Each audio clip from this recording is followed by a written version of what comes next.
you look very differently at advice now. You look and say, what would a consumer reasonably be expected to understand? And you actually put the onus on the advisor to highlight unusual clauses.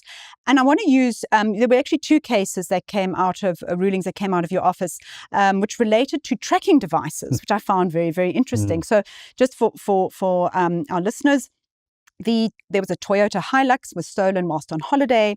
The insurer, it was obviously stolen. The insurer added an additional 45,000 Rand theft excess because the vehicle was supposed to be fitted with a tracker. There was also Land Cruiser had a very similar case.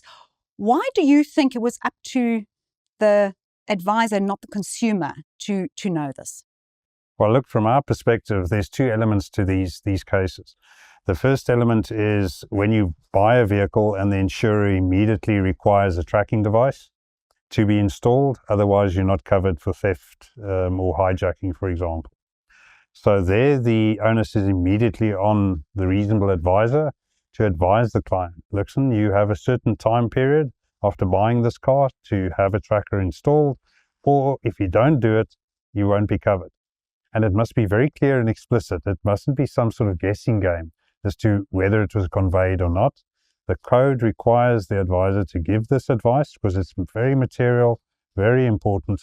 Give this advice to the consumer and also follow up to see did they actually do it. You can't just advise and then just leave it under the particular, depending on the circumstances.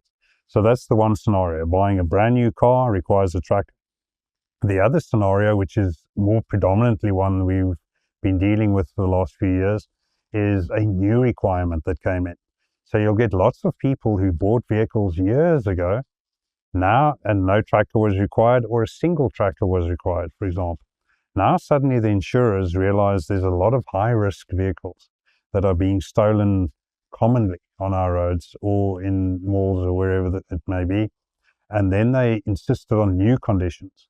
For example, now it's a high-risk vehicle, the tracker must be installed, or a second type of satellite tracking device must be installed. Now, this is a new requirement that came in that the insurers imposed. The advisor's duty there is very clear. Tell your client, this is a new requirement, it's material. If you don't have it installed, you won't have cover. And we found a number of cases where the advisor simply sent a generic letter to all his clients to say, listen, new measures have come into place, just check whether yours isn't a high-risk vehicle and you might have to install a tracker.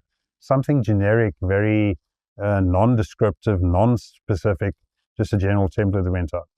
We said, no, that is not acceptable.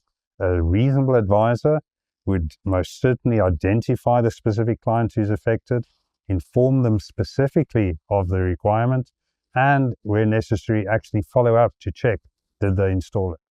That would be the standard reasonable advisor in terms of the code and in law, in our view, and that's the conditions we imposed, and we held advisors liable